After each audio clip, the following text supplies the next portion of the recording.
air force in the world, as they call them, the military, our military. Uh, they've been that's because they've been built up by the number one military air force, so forth in the world, United States. So today, Netanyahu came out with what he's saying is historic message to the people of Iran. In a direct English language address, Prime Minister Benjamin Netanyahu told the Iranian people that their liberation is at hand and urged them to seize the opportunity to end decades of tyranny.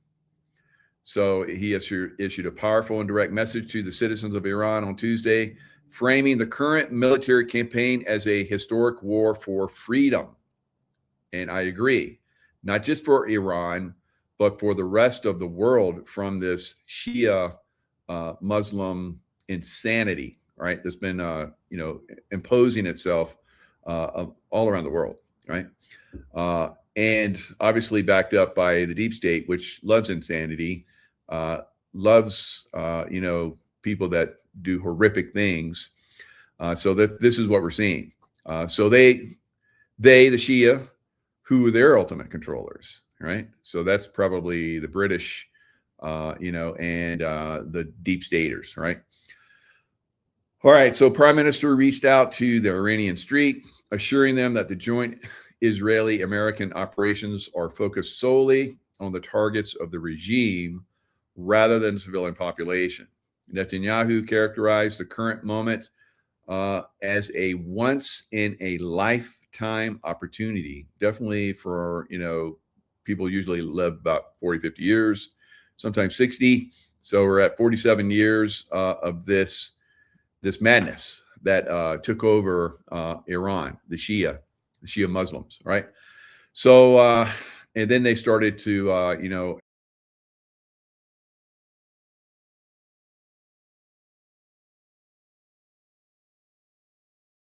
export all of their atrocities and, evil all around the Arab Israeli war world. All right. So that's where we're at.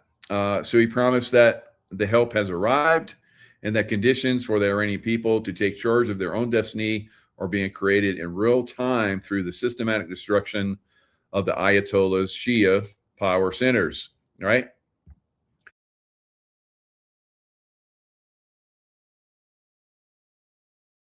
So I'm going to walk you guys through, because I've been studying this for a long time because I was in this stuff for a long time. I had friends killed throughout this time frame by these shits, right? The Shia, right? The Sunni Shia Muslim divide, why it matters in the Iran war. The divide between the Sunni and Shia Muslims is one of the most discussed and often most misunderstood issues in global politics. It's very simple.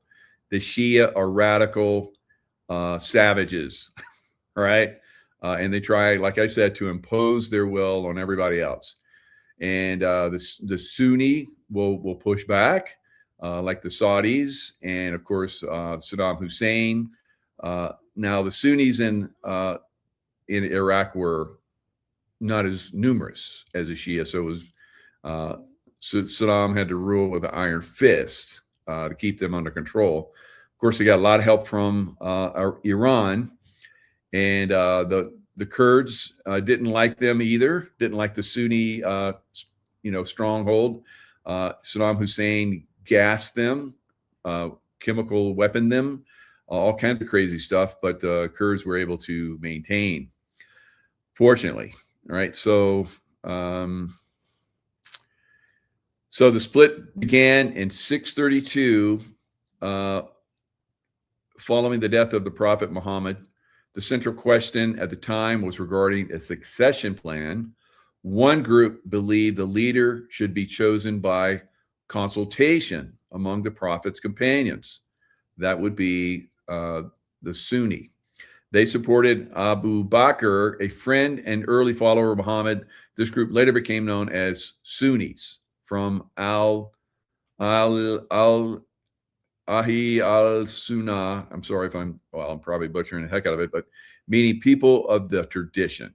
All right. A second group believed leadership should stay within the prophet's family. They supported Ali, Muhammad's cousin and son-in-law. This group became known as Shia, so meaning Party of Ali. So that's pretty much it in a nutshell. But both sides disagree on who should be in leadership realm and so forth. But the Sunni dominate, if you look at it as far as like numbers, the Sunni are much more prolific, right? And the Shia, being absolute savages, like I say, dominate, peaceful, because Muhammad taught the Muslims to be peaceful. All right. It's the religion of peace, but it's not very peaceful, is it? No, not at all. All right. It's probably one of the most savage, warlike, groups in the history of Earth as far as religions go. All right. Christianity being number 2, and of course the Jews being number 3 from the Muhammad or from the Abraham religions. So all 3 descendants from the Abraham religion. And, you can take lots of different things from them. There's all kinds of different sects from each one of them. I think I saw at some point, the Christian sects were like 1,000 plus or something crazy. I don't know. So, there's all kinds of different groups that say all kinds of different things. It's not just Catholics and Protestants. There's many, many multiples within all of them. Right. So, a lot of people don't agree, but and sometimes they war against each other like they did, in medieval times. France would come over, or no, was it the church, Catholic Church in Rome would come over and, tell some of the French to, you go fight these guys and annihilate them, and you'll be cool with us. Right. So the French would massacre each other, just like we're seeing right now with the Shia and the Sunni. Right. So it is one of those things that's been going on for a long time. I think the Christians have calmed down. The Jews have calmed down even more because they've been around a little bit longer. So it takes time for these new religions come in, and they're very brutal in the beginning, like Islam was. It tried to dominate the whole world, still trying to dominate the whole world. But we're seeing them, at least the Sunni, to a certain extent, seem to be calming down and following what the religion was supposed to be about, peace, right? So I don't know, guys. It's very, very mixed up. You can't put your finger on any one thing, but the thing you can know is that the Shia are extremely violent, right? And like I said, that has to be squashed, right? And that's what the American and Jewish groups are doing right now, squashing that violence at its source, right? So we'll see what happens with this. I think it's probably going to spread. You basically step on a pile of poop and it's going to like squirt all out, right? So that's what's happening right now in Iran. So that pile of poop is squirting out all around that foot. So not very, very nice. It's not going to smell very good, and it's going to like pollute, and it's going to be very smelly all over the world until we clean all that up. So somebody's got to clean it up, and I guess the Americans are going to be like doing it. We seem to be doing the dirty work, throughout history, cleaning up everybody else's mess. World War I, World War II. So here we go. We're finally doing what we should have done long ago, right? So President Trump is the only one that's had the cojones to go on and do this, like it should have been done quite a long time ago. So anyway, that's where we're at.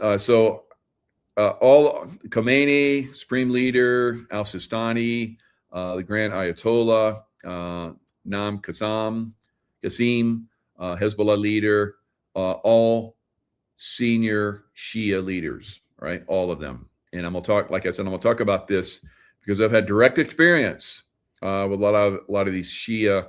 I'll be nice and say Shia radicals, okay? Radical Islam, that's a Shia, right? Iran says they will decide when the war is over, not the U.S. Sounds like what Saddam Hussein said many, many years ago. And, he said, this is going to be the mother of all battles. and mother of all wars and all that kind of stuff. Let's listen to Saddam Hussein way back in 1991, the first Gulf War. What did he have to say? Brothers and sons, this battle that we are facing today is the mother of all battles. It is the battle in which truth, justice confronts aggression, and faith confronts disbelief. All right. So that war, he would survive, although he would get spanked, and his country got spanked pretty hard in the first Gulf War. The second Gulf War, basically, we came in and we decimated them pretty quickly. Within 9 months of that war starting, he was pulled out of a hole in the ground and he surrendered. And then he was brought back, and a few years later, he was hung. Right. So, do the Iraqis think they have it better? If you ask the Kurds, they say, "Heck yeah, of course," because he chemical weaponed them and decimated them on a massive scale. Would the Shia say that they have it better? No, because the Sunnis are pretty much in power and they're running the country. So no, the Shia aren't too happy. Sunnis, the Sunnis were part of the old establishment. They like the good old days when they were like the kings, and almost like kings and queens. They ruled. They had all the money. Everything came to them, and the Shia were suppressed. So things have turned around. Pretty much the Shia and the Sunni, neither one of them really like the current situation in Iraq. They say that it was better, which I'm like, okay. I mean, it's your country. These people are very confused, very, very confused, right? Very emotional, like I've told you guys, and they're kept that way. Very low emotional IQ, which basically you can have the highest IQ in the world, but if you have a low emotional IQ, you're shit, right? And that's unfortunate for a lot of Muslims because they're kept in low IQ, low EQ, emotional quotient. So intelligence. So this is the way that system of religion runs. It's not very analytical. It's very emotional. Your emotions run, and they love that. It's a very religious. So religion is more in the intuitive brain than it is in the analytical brain. They're not very smart, all right? And if you look at math and so forth, not very smart there. They don't create much. They basically take from everybody else that creates, all right? So they're very good at art. They have beautiful art because that's the intuitive, creative side. They're very creative in lying. They're very creative in fighting and so forth, because you got to be very creative back. So that's what having been a former Navy SEAL and then the CIA, I was very, I'm very creative and have a very high emotional and IQ. So I everywhere I went, I could figure it out very quickly, and we overwhelmed them, right? So I guess they need to be educated. I don't know. So educated in real education, because their education is shit, right? All they're taught is religion in their school system, and they even complain that we're not taught anything that's of value that we can use once we graduate from these colleges that are basically just religious teachings. But here in America and Britain, even today, even education is going downhill massively. So a lot of people that I dealt with that were educated in the West usually were very easy to work with, very good people. In a lot of places, they ran their country. They ran the country. They had the on below where the the clerics and all the other people that were really in charge, but everybody else that was educated in the West would come in and run the businesses and keep everything going. If they got ran off, then everything just started to collapse. Kind of the same thing you see in Democrat states, right? So I see an extreme similarity with the mindset and the educational system of the Muslims with a lot of people that are Democrat, right? Almost identical, right? The way they run business and politics and all kinds of stuff, complete stupidity, right? So we're seeing that, their cities are collapsing where they have that. And if you look at Dubai and some of these other places, they have brought in very informed, very strategic people. They enslave people. They bring in people from a lot of other countries, Philippines, and some other, Indonesia and so forth, to do all the work. And, because they don't work. And a lot of those countries, they just have the Filipino slaves. That's all they can do because they don't work. All right. They don't, it's just the way it is. All right. All right. So I'm not going to go too much into that. You can do your research on that. If you've ever been over there, you see exactly what I'm talking about. So, is there anything good going to come out of that? Yes, if the Christian Iranians basically rise to power, yes, but otherwise, no. Now, everywhere I've been, Pakistan, the Muslims basically suppress the Christians because the Christians basically, they get a chance, they basically excel. It's the same thing with the Jews. The Jews, every time they get a chance, they get a shot because they're smart. They're smart people. They're great business people. They have excellent IQs. They have excellent emotional quotient. Maybe not as good as a lot of Americans. I don't know. I'm still undecided about that because I get a lot of people that are my friends that are Jewish, and they seem a little bit EQ might be a little hurting, right? So they get a little emotional because you see them all the time. When they get pushed back on, people talk out and say that the Jews are like, running America, which is complete bullshit. They're just, if they're Jewish and they're in a position of power, it's because they help each other out, and Americans can overcome that by just, becoming merit-based like the Jewish tradition is.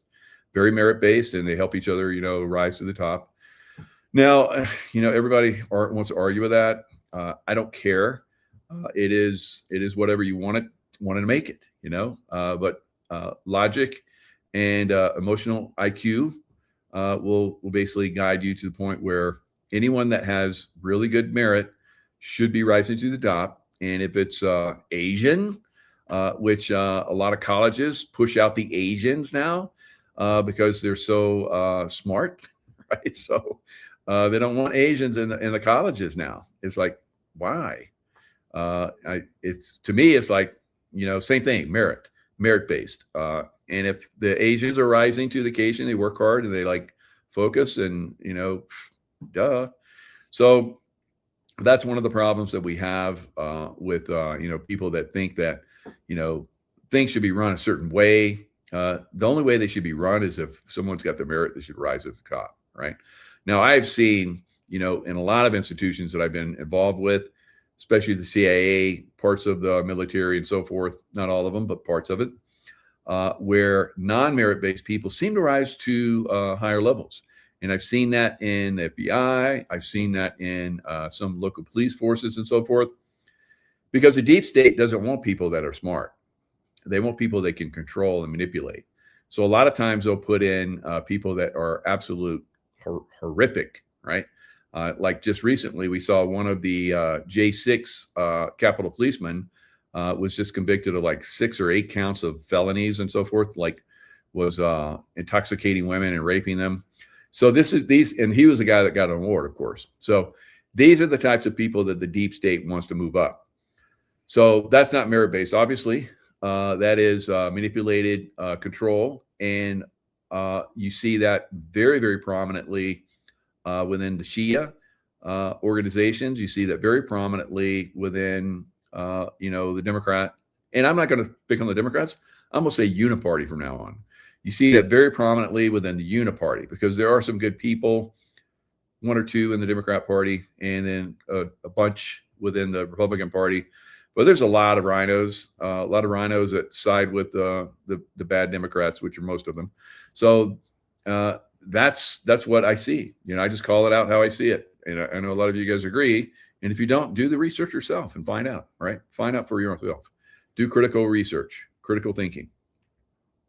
So Iran, do you think they're going to determine who's going to be in charge? Do you think Saddam Hussein, with his boasting, there's going to be the mother of all wars and so forth, is like, do you think that that raw, stupid, emotional stuff that they say, you think that's has any kind of wisdom? I see wisdom when I see the Secretary of War, Pete Hegseth, come out and make his comments. And then you see Dan raising Cain, the top military leader. He rose through merit, guys. He's absolutely the person that should be in that position. Fantastic man. All right. So it's very encouraging to see people like that rise, and just look at that. I mean, in the past, I've seen complete buffoons that have been admirals and generals. I'm like, how the hell? They get there because they're manipulatable, right? They're stupid. They can't make good decisions, so they're told what to do and what to say, and they do that. And then they just keep rising them up. All right, you're stupid and you're manipulable. We're going to make you the top general. And we've seen that over and over again.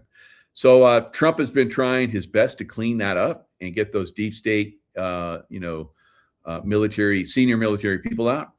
Now, do you think that, like in the FBI, where we got rid of Comey, now a lot of people are, I remember Sean Hannity, it's just the top 1%. I'm like, Sean, you don't even know what you're talking about.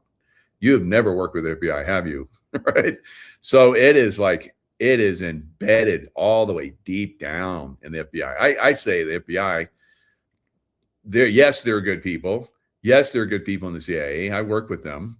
But to keep those organizations going, that's bullshit, right? Because neither one of them are merit-based. Give them a chance and they're going to turn against us again. They turn against we the people, right? So FBI lie, all right? All right. So they're going to lie to us and manipulate us every chance they get. Look at Dan Bongino and Kash Patel when they were asked about, what happened to Jeffrey Epstein? Oh, he's dead. And both of them said that they're going to reveal about that. And both of them lied in front of us, right? So whatever reason, some of these people are going to lie to us. Maybe it's part of what we have to go through. Maybe we have to figure it out ourselves. I knew all along. The moment I heard that Jeffrey Epstein was dead, I was like, no, he's not dead.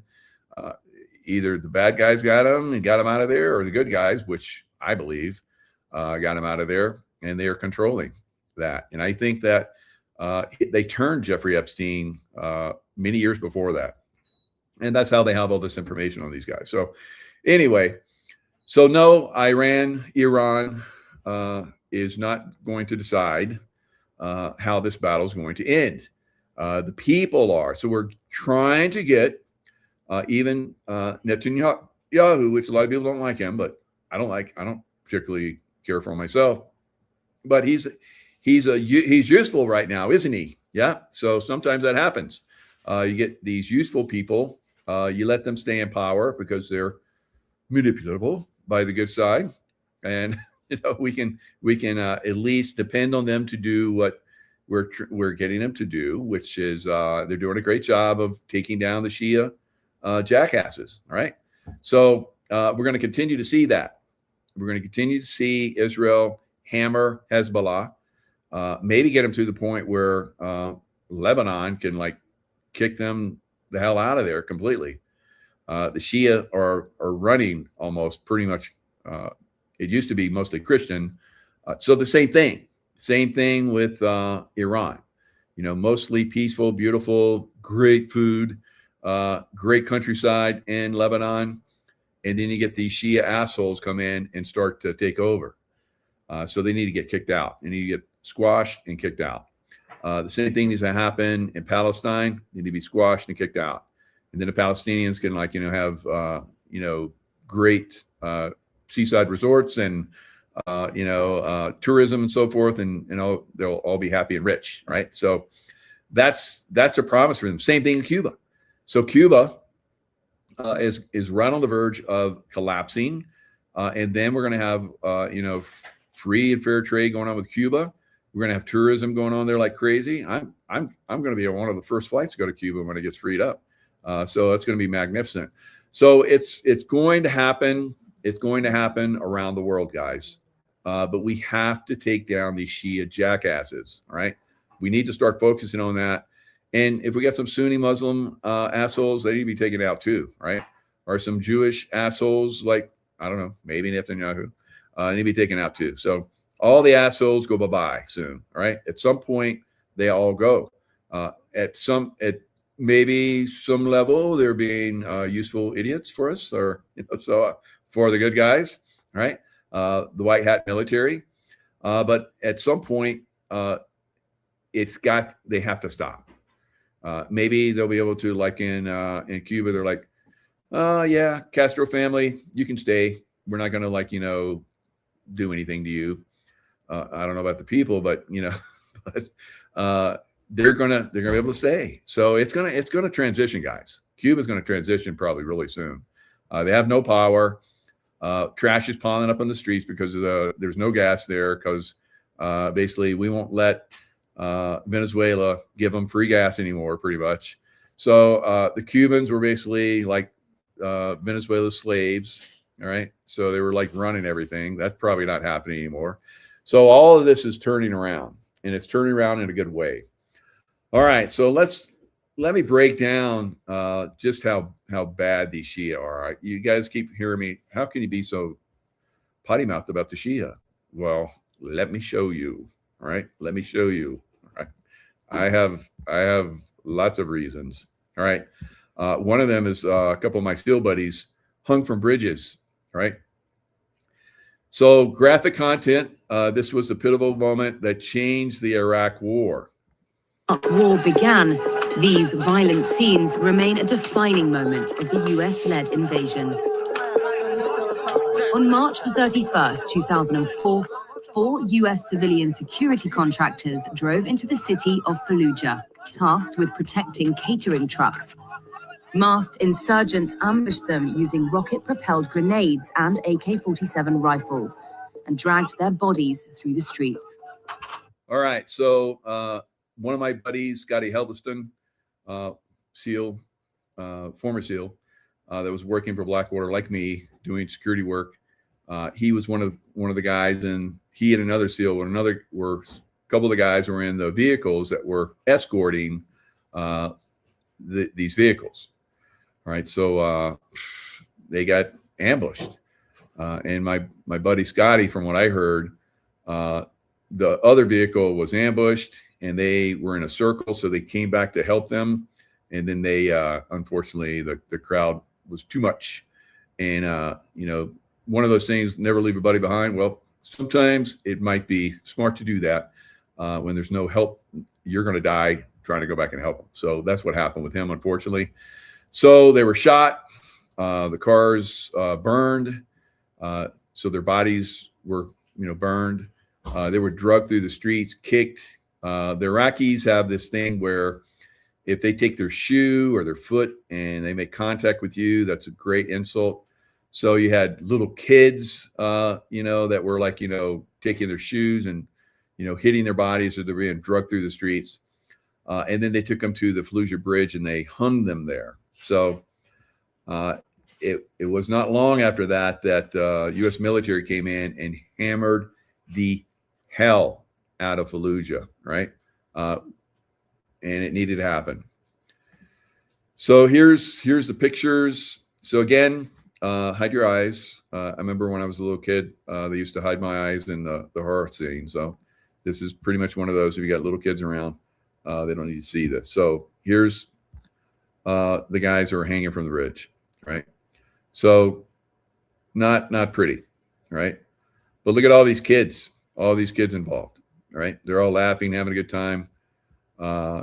They probably strap bombs to those kids, and once they were blown up, then they got basically a stipend sent to their families for the rest of their lives, and that's the way they run things. That's why they Muslims are like spitting out kids.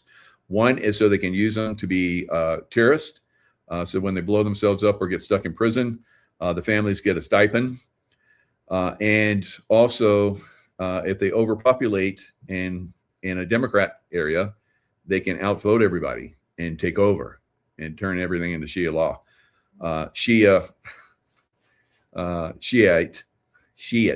law. So it's not good. These guys are out of control. They need to be stopped, and we've been stopping them. They got stomped hard in Fallujah. Now the Shia cleric, there were Shia clerics that were getting their information from Iran, right? And during Fallujah, and there was one Shia cleric. I can't remember his name. Let's see if I can find it. There's got a bunch of stuff pulled up here.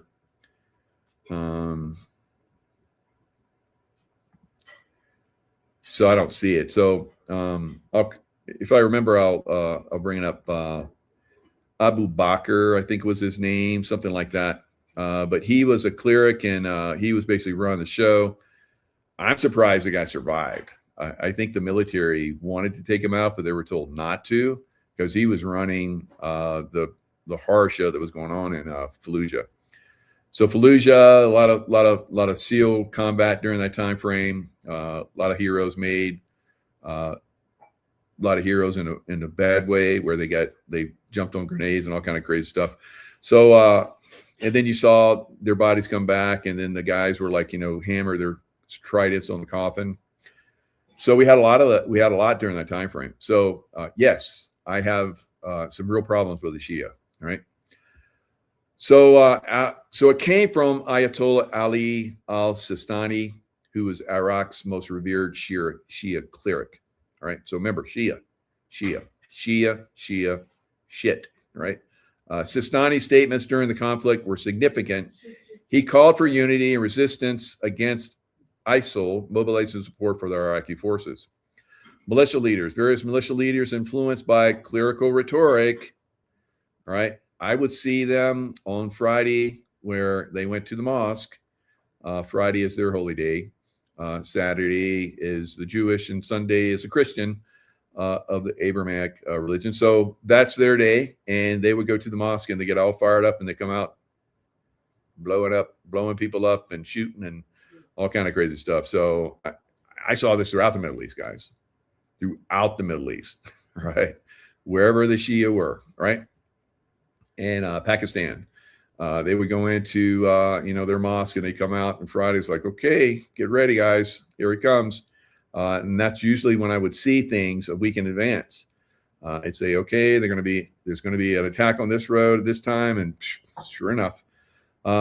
So my analytical side and my intuitive side were cranking. Keep us alive. You guys remember I had the one little incident with Archangel Michael. That was Zarqawi. So Zarqawi was Saddam Hussein's top guy, who was supposed to come out and do turn everybody against each other. So here is now this is one of the freaky things. This is when I started to get very intuitive, and all kind of crazy stuff started to happen after my experience with Archangel Michael. So I saw this guy, Zarqawi, a year before they identified him as the problem, as causing the civil war and rallying the guerrilla warfare against the coalition forces and so forth. I saw him through meditation, doing the remote view thing, and then I went against him, and then his demon came off and chased me back to my body, and then the next night I woke up floating out of my body, and it's like, oh, I'm dead. Unfortunately, I thought I was having an out-of-body experience. Then Archangel Michael intervened, put because I was like, right at the point where I can help humanity. So back in my body, back in time. And then from that point on, I had these crazy abilities to see into the future, see the attacks before they're happening, keep my group from getting blown up and shot and so forth. And, going after guys like Zarqawi and surrounding them with love, making their demonic force that was on them less able to control and the environment they're in and so forth. So it was Gold Team guys told me later, because I worked with them in some other places in Afghanistan. A couple different Gold Team guys told me, SEAL Team 6, Gold Squadron. They told me that they had done a missile strike on Zarqawi's compound, and they did a laser target designator. So they came in, they did LTD on it, and then a bomb came in, and then they came in and identified his remains, and then, okay, that's definitely him. He's done. So that is, that was the beginning of me, doing that over and over and over again. The people that were causing the most problems, I would focus on them and then take them out. I've talked about this many times, so I'm not going to go into detail about it, but that is, he's a Shia. He's a Shia guy, right? So he started the insurgency against U.S. troops, and he turned it into a Shia Sunni civil war. So he's the guy, and they called him Sheikh of the Slaughterers, right? Great name, right? But they were. They slaughtered people. You saw them like cutting heads off people, all kind of crazy stuff. So that's a Shia, right? The shits. So Baghdadi, Abu Bakr al-Baghdadi, eventually would assume the role as the leader of ISIS, ISIL, whatever they wanted to call them at the time. I was in Iraq at the time, several tours in Iraq. I'd been in Afghanistan, Iraq, Afghanistan, Pakistan, Lebanon, Libya. I was all over the place, right?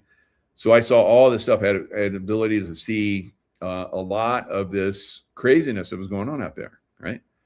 So it was basically, like I keep saying, it's the Shia that's the problems, right? For most part. All right, so al-Baghdadi, I remember being in Iraq, and I was like, why don't we take this guy out? And for whatever reason, right, I think they wanted him to stay there because he was causing a lot of problems, keeping the war going. When Donald Trump came in, he went right after al-Baghdadi, right, and took him out. Well, al-Baghdadi supposedly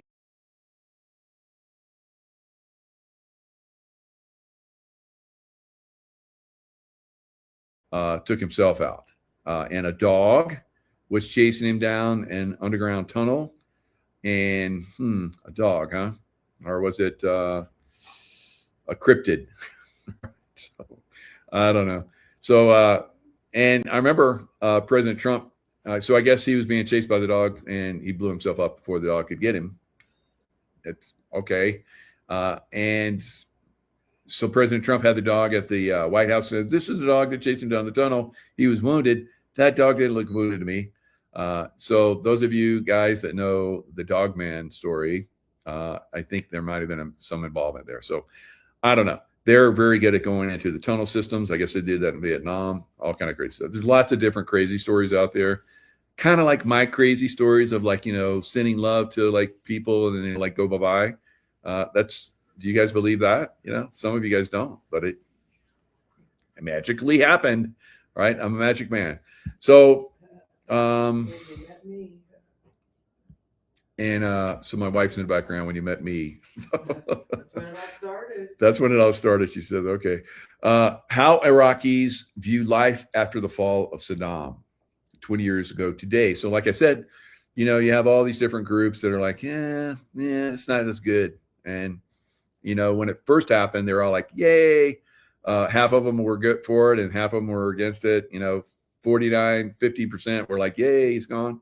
and then 49% were like, oh. So it's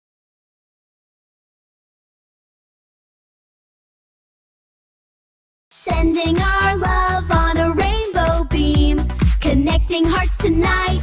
We're dancing here inside our dreams. Sending our love on a rainbow beam. Yes, I understand. We'll secure the documents immediately. Yes, I understand. We'll secure the documents immediately.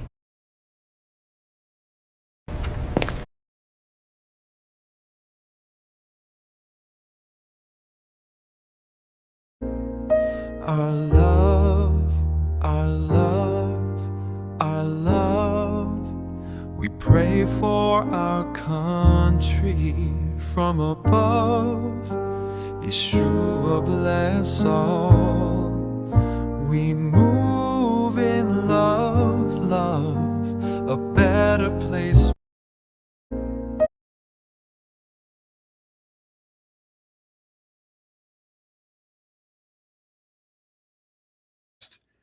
The stock market. So I've been telling you guys, take some of your money in the stock market and roll it over into silver. If you don't do that, because silver is now going to outperform, and it did massively outperform the stock market the last 2 years. All right. So come on, guys, get with the program so we can be prosperous going forward. A lot of you guys are going to keep your money in the stock market. You're going to get obliterated. Right. So start moving your money over to silver, because whether you want to or not, you're going to, or you're just going to lose everything. Now, I know a lot of you ladies out there have been telling me over the years that you're basically trying, tell your hard-headed analytical husbands to do this. Some of them eventually wake up and have done this, but very pantyhose like, right? So you men need to get your panties off and let your cojones come out and start to focus on your intuition, right? Be like Mike, be intuitive and analytical, right? So if you don't, you're going to get destroyed, because the money's going to get sucked out of the stock market and it's going to go into silver and gold, right? There's a lot of money in the stock market right now, and the transitioning is happening into silver and gold. Get into it, guys. Don't F around. And you ladies out there, if your dumbass husbands don't have an intuitive bone in their body, get your money and put it into gold and silver, right? Silver ideally now, and then eventually into gold. Now, I know a lot of you ladies have listened to me because your husbands are hard-headed, rock-headed, but teach them, try and teach them intuition. Maybe don't try. It's not going to work. You know it's not going to work. Either they get it or they don't at this point. All right. So tell them to go to Mike's Unleashing Intuition site and start with the intuition courses. All right. Slowly wake them up. It's like, oh, this Navy SEAL did all this stuff. Oh my God. It's like, yeah, do the meditations. Meditate. I've never meditated. Yeah, you're going to meditate. And you're going to learn. You're going to learn. I'm going to learn you. All right. So I'm a badass, but I'm a meditator, and I'm even more of a badasser because I meditate. Right. So my life is a meditation, and I have a wife that's like even more out there than I am. So it's like I try to catch up sometimes. They're like, that stuff you were talking about 10 years ago? Now I get it. So you ladies got it. For a long time, men were like, only women do intuition. But now you men can get it, and you better get it. All right. You better get it. All right. Or you're going to get hammered. All right. Period. All right. So it's already turning. It's a long-term process, guys. In the last turnings where silver and gold outperform the stock market. Let me see. I'll give you the numbers. If I can find them. All right. So down. All right. So far, the ratio, silver to Dow ratio, has gained only 255%. Now, your portfolio, if you have your portfolio for like, 10, 15 years and you got that kind of return, over 10 or 15 years, you're like, you think your shit don't stink, right? But very few people get that kind of turnover, right? Now, during this time frame, back in the 70s to 80s, there was a period of time where it went up. Your comparison was 2,043%. So that was the first secular bull market. So secular meaning money came out of the stock market, went into silver and gold, right? 2,043% surge. Now, the next secular bull market, which was during the Great Recession, I'd say depression, but anyway, recession, housing collapse, blah blah blah, stock market collapse. The increase was 775%. So if you take the both of them and average them together, it's like 1,409% increase. Wow. All right. Now this one is going to blow both of those away, I believe, right? And so do a lot of other people. We will see over $500 silver, probably a lot higher. I'm being conservative at this point, I believe, and $20,000 an ounce gold. I'm being conservative on that too, I believe. All right, so this secular bull market that we're in right now started in April of 2024. They normally last 8 to 10 years. So we've only got a couple of years, guys. So it's still it's still early in the game here for, really getting incredible returns on your money.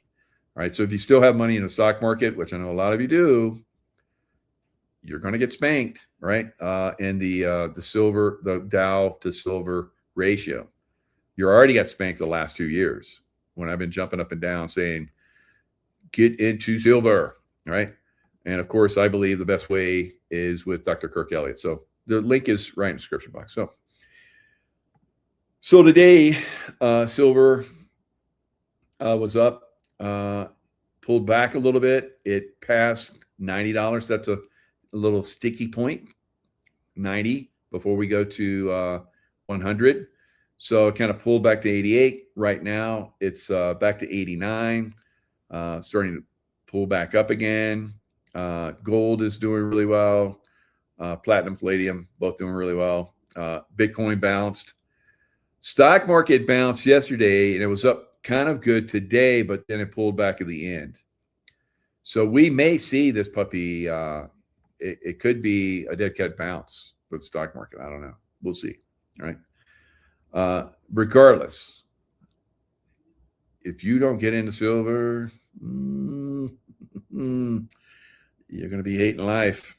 All right. Now, General Dan Kane delivers update on Operation Epic Fury. 5,000 targets have been hit. 5,000. Oh my God. That's crazy. They're so effective. They're way ahead of schedule. Now, today, according to Secretary of War, Pete Hegseth, because you want to have that kind of focus. Defensive always is you're setting yourself up for someone else's offensive moves, and you're going to get destroyed. So you want to be offensive, so you're a warrior, right? So the Department of War, Pete Hegseth said today was going to be the biggest strikes of the war yet. That doesn't mean they're going to start to go down after this. It means today we're hitting them hard in there. Tomorrow we're going to hit them harder again. So every day that they refuse to surrender unconditionally is going to be a hammer blow. And you know that we're hunting, little boy. He's in his 50s or 60s, whatever old he is. But the boy that basically took over for father. You're my father. So you're going to die. You're going to die unless you give up, right? If you give up, maybe you get to go somewhere and live the rest of your life. I don't know, Russia or something. But if you don't, you're going to die, right? And that's the way it's going to be. And then the next person is going to be like, I don't want to be the leader. So you're going to be a leader or we're going to kill you. Oh, well, I'm going to die or I'm going to die. So I guess I'm going to be a leader. Right? So that's the way it's going to roll. Right. So these guys are on their last legs. This is going to end for them badly if they continue to just try and stay in power. I don't know. I hope the Iranian people rise up. And we've heard that a lot of generals are turning. They're refusing to follow orders and they're turning. So, okay, we'll turn and start to kick the, the guys that still want to fight, kick their ass. And let's get this show over with so you guys can get rich, right? So you're going to die otherwise. So might as well just kick their ass and then you can be rich, or you can watch everybody else from the grave, right? So get rich. All right, so that's the way it's going to be for these guys. I look forward to seeing them do amazing things in the future, which they're going to do. All right, it's only a matter of time. So remember, Shiites have to go bye-bye. All right, those Shiites, Shia, they're not good. They're not good. All right, and they're only a small percentage. Only a small percentage are Muslims, although that's probably like 50 million or something crazy. I don't know. So it's not like a drop in a bucket. Although it might be. I don't know. We'll have to take accountability. Who's Shia? Raise your hand. And they're like, you're going to kill us if we raise our hand, aren't you? Yeah, pretty much. So go Christian, right? But because those guys that told you couldn't go leave the Muslim world, they're all gone. So they're not going to kill you now because they're gone, right? So go ahead and go Christian or Hindu or something. I don't know. But get out of that crazy jackass religion, all right? All right, guys. Lots of love. Stay in the love vibration, and we'll see you guys next time.